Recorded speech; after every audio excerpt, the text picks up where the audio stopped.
Welcome one more day to Space and Harmonia. A new more chance to remember what's the meaning of having the essence of light and primordial life within ourselves, remembering our origin in the tree of lives. And this implies knowing also the origins of human civilization. And to begin with, have a look at the following pictures.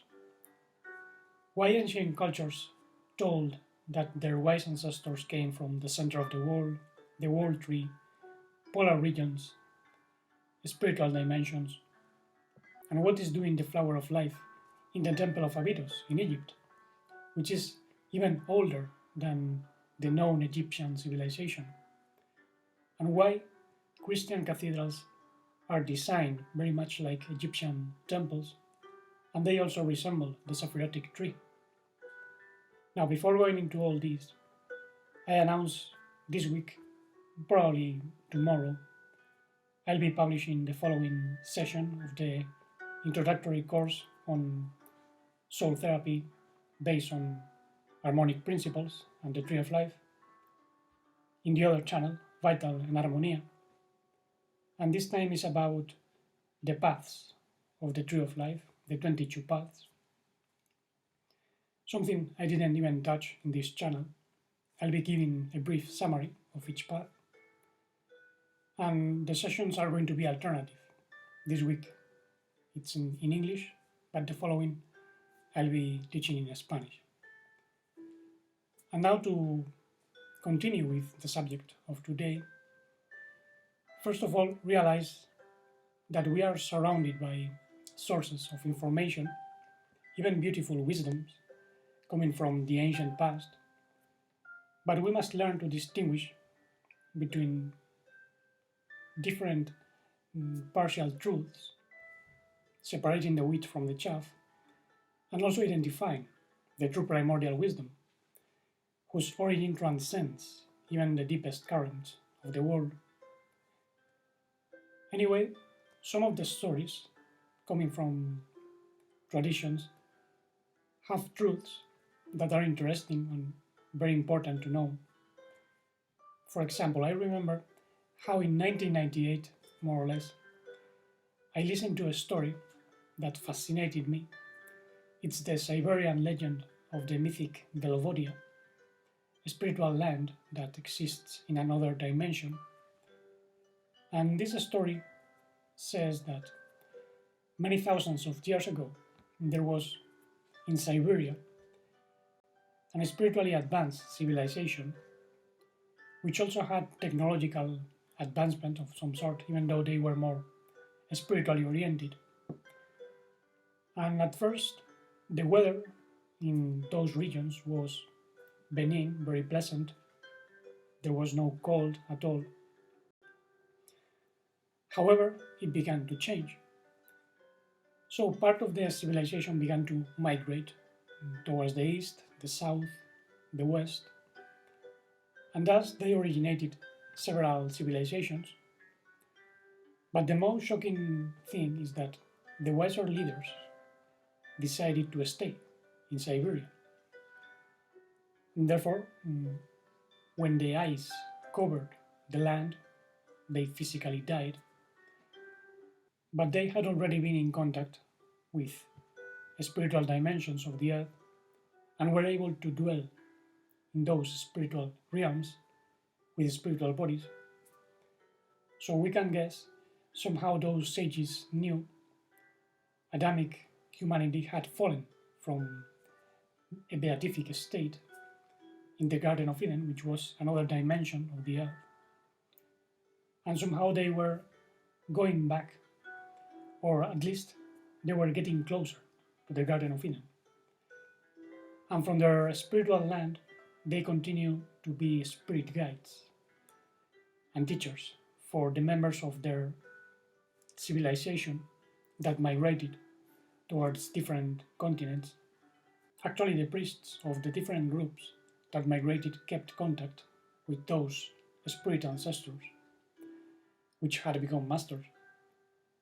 And many religions began to flourish because of this inner connection. We can even say in religion they began to worship them as Lord gods. Actually, there is a very interesting root in the name of the spiritual land associated with those masters.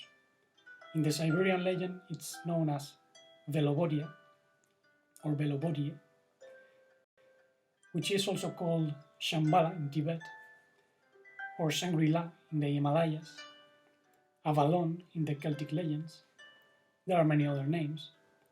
They are not necessarily the same cities, but they belong to a very similar dimension. And many of those names contain the root Bel or Baal, which in ancient cultures meant Lord, as in Hebrew, or even the power of the mind, because in Egyptian religion it's connected to Ba, the mental aspect of the soul, which must be united with the Ka, the vital body, in order to generate the Ah, which is an immortal soul that can dwell with the gods in the realm of Osiris. And this is also found in Hebrew Kabbalah. The notion of Merkabah is the soul vehicle comprised of the Neshama, the mind aspect, joining the Nefesh, the vital aspect, generating the Ruach, the spirit personality that can even travel spiritually, as in a vehicle across space-time. And I think that's the soul vehicle developed by those ancient teachers that transcended. And with it, they transmitted their wisdom from their spiritual dimensions. This is how several religions emerge, becoming great sources of idolatry, especially with the arrival of Nimrod, the archetype of the controlling leader that built the so-called Tower of Babel, Confucian, which was brought down by the forces of nature, Elohim. And this generated a great confusion because the unified language of humanity was lost. Before the Tower of Babel, humans spoke the language of the soul, more or less. Those who understood the language went back to the origins, whereas those who forgot spread out towards different regions of the earth. Now let's pay attention to how the migration to the south generated several cultures. Those who went to the southeast, into the Hindu Kush, originated the Vedic religion from which Hinduism sprouted later. And even the Vedic sacred scriptures speak of the origin in the Arctic. There is even a book called The Arctic Home of the Vedas by Gangadhar Tilak. And the same goes for the legends of Iran, where the Persian culture emerged with Zoroastrianism. In the hymns of Zoroaster, we read about the original paradise land of the Aryan culture, and it was known as Ariana Baejo, which was destroyed by ice. What a coincidence. Then we have the migrations to the west, which originated what we know as the Celtic culture, with many variations. And as you might know, the Celts were led by the Druids, brotherhoods of wise sages that knew the language of the soul and codified it in stories and symbols. Actually, their tales are parallel to those of the Hebrew Torah, because the origin is exactly the same, or it's very close. And to me, there is a clear connection between Siberia, Iberia, which is ancient Spain, and Hibernia, ancient Ireland. So let's start with Hibernia. According to the Book of Invasions, after the Great Flood, Ireland was invaded by races of giants that took over the island, and they remind me very much of the Nephilim, the fallen ones, the hybrid souls mentioned in Genesis 6 and other stories. Giants that ate up people. However, they were defeated by the Tuatha De Danann, usually translated as people of the goddess Dana. But I think this is not accurate, because Tuatha means tribe in Gaelic, but it also reminds of the Duat, the Egyptian netherworld, the paradise of the gods, the land of Osiris. And Dan in Old Irish meant gift, skillful, science, art, wisdom in general. And this was one of the main characteristics of the leader of the Tuatha De Danann, Luke. So to me they were wise souls that incarnated on earth, whereas the giants would be the fallen ones, the Nephilim, mentioned in Genesis 6. So we have two lines of souls struggling, or two natures, the seed of the serpent and the seed of the woman. And they can also be connected to one of the tribes of Israel, Dan, associated with the serpent and also tripping over, making mistakes. Now, the strange thing is that the legend says this Tuatha De Danann came in ships covered in dark clouds from lands in the north. And this can be interpreted as Merkabahs, soul vehicles. So they were souls coming into Ireland to incarnate in human bodies. And the stories go on to say that they came from 4 lands in the north. Now, the 4 lands where they came from were Findias, Murias, Gorias, and Flinias. And from them they got 4 magical objects that helped them to defeat the giants. The first was the sword of Nuada, a symbol of discernment, separating the truth from the false with honesty and force. Then they got the spear of Luke, which made invincible those who carried it. And a spear has to do with focus, direction, clear goals. Now, Luke means light in Gaelic, but his most interesting aspect is how he is born. The giant Baelor, which had a single eye like Goliath, imprisoned Princess Enya in a tower, but her lover, Sian, made her pregnant. And Sian is a type of blue color, which is connected to Hesed, mercy in Hebrew wisdom. And the tower reminds very much of a symbol of egotistic confinement by the eye of egoic vision, which must be replaced by the whole eye of conscience. And the tower reminds very much of Migdal in Hebrew, from which the name Mary Magdalene comes, and it's because a light is born within the bitter waters of the soul, the psyche. And Luke was said to be a very skillful master builder, blacksmith, magician. In one story, he throws a stone with a sling to the eye of Baelor and defeats him, like David throwing the stone to Goliath. So he represents a sort of a spiritual warrior. Now, the third magical gift the Tuatha De Danann got was the Cauldron of Dagda, which was a source of regeneration and satiety, meaning a source of inner abundance and healing. As for the fourth gift, it was the Stone of Destiny, which predicted who was going to be king, anointed king. So if someone touched the stone and the stone cried out, this person would become king, which means anointed to rule. So the stone had to do with a type of Messiah.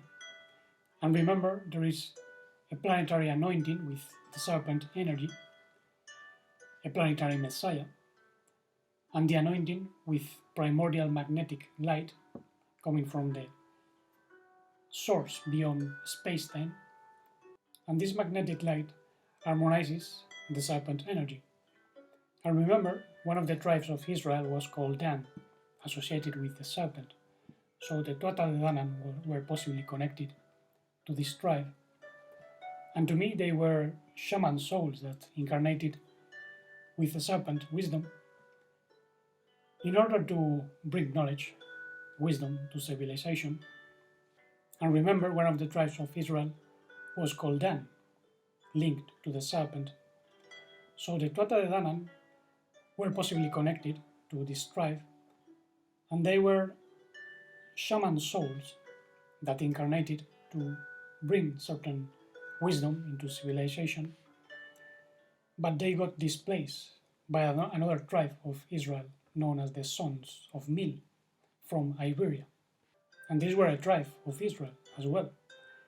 Let's remember that the 10 tribes of Israel migrated towards the west after the Assyrian invasion around 7 BCE, and they left traces up to Iberia, ancient Spain, which was called after Avar, or Eber, the great grandson of Shem, the son of Noah. So he represents a line of those who carried the Shem, the spiritual name or spiritual essence, to regenerate the tree of life on earth, the spiritual nature that can transcend the world of death and disease. Actually, Avar or Eber is also the root of the Hebrides, the islands of Scotland, and many other names. And we can't bypass the fact that Abraham was called the Hebrew or Avari, my Abar, my descendant of Abar. So he carried the seed of Shem. And Abar in Hebrew means to cross over. So the notion of Hebrew is connected to crossing over something, as when Abraham crossed the Euphrates River from Chaldea, leaving the land of idolatry, into Canaan, where the seed of light was meant to be multiplied. And crossing can also be a reference to those souls that cross from the spiritual dimensions into the physical world in order to help. And it's very curious that one of the famous Celtic druids, a sage of Apollo, was called Avaris, the Hyperborean, possibly called after Abar, the ancestor of the Hebrews. And Apollo was an archetype of beauty, order, wisdom from the land of the perfect souls, known by the Greeks as Hyperborea, beyond the north wind, unreachable by foot or by sail, just as Avalon, Shambhala, and many other spiritual lands. And it was said that Avaris was a healer able to cross the earth very fast on the arrow of Apollo. The spear or arrow is also connected to focus, attention, direction of energy. And we also know that the Middle East became a place of incarnation for Adamic souls that had not fallen in the Garden of Eden, and they came from paradise to help human civilization get out of idol worship, even though they also fell into the chaos. And one of the first areas where they began to incarnate is Canaan in the Middle East. And as the story says, from Abraham descended souls that gave rise to the so-called 12 tribes of Israel, which are not a blood race in themselves, but groups of souls that incarnated all over the earth, leaving very clear traces as the 10 tribes moved westwards. In Hebrew, for instance, Galil means circle, from which we get Galilee, the area near the Jordan River, where the Master emerged 2000 years ago. We also find the name Galaesia in an ancient region of the Balkans around Poland. In Turkey, there was a place called Galatia, from which the Galatians were. Then we have Galicia in the northwest of Spain, and also the Gallia in French, the Gallic regions in northern Europe. And remember the story in which Moses is succeeded by Yahushua, the prototype of the future Messiah. And Yahushua led the 12 tribes of Israel with the Ark of the Covenant, and they crossed the Jordan River with the power of the Ark. The river stopped and the waters decreased so they could pass, as when Israel crossed the Red Sea of emotions, escaping from the Egyptians. Then Joshua told one leader of each tribe to pick up a stone from the middle of the river Jordan and place it on the other side, called Gilgal, a circle, or a stone circle as it was called later, and this was to commemorate the crossing of the river. So all this is very symbolic on many levels. It's connected to the flow of energy through the body, but also through the earth. Even the Druids were knowers of how the energy flows through channels in the body, but also through the so-called dragon lines or ley lines. And very often, megaliths were built on specific nodules along them, mostly by pre-Adamic races. And one of the symbols that represented the dimensional and energetic configuration of the earth was the flower of life, which we find actually in the temple of Osiris or Siberian in Abydos, Egypt. And no one knows how it was carved. It seems done with laser, but who knows? Anyway, it's obvious the Egyptians could not raise these huge blocks. This probably comes from a pre-Adamic race. And in the walls of the temple of Edfu, we are told the story of the Shemsu Or followers of Horus, which were 7 sages that came from the primeval mound where time began, and they sailed to Egypt after a great catastrophe or flood, founding the basis of what later would become the Egyptian civilization near the river Nile, which symbolized the serpentine flow of energy and therefore the anointing on the brain with the serpent energy, Lucifer's energy. And specific monuments were placed on specific locations of that river to symbolize the flow of energy. Actually, in ancient times, there were even schools where these things were taught, with the help of temples that later on became centers of religious worship. And one of those places was the Temple of Man in Luxor. As you can see, its parts correspond to the human anatomy, and its walls tell about those specific areas. Coincidentally, the whole enclosure containing the Cathedral of St. Peter in the Vatican was designed by Bernini in the 17th century with exactly the same design as the Temple of Man in Luxor. And I don't know if this is just a coincidence or if he did it intentionally, but I think at least he knew about the masons, the master builders. He was a master builder himself.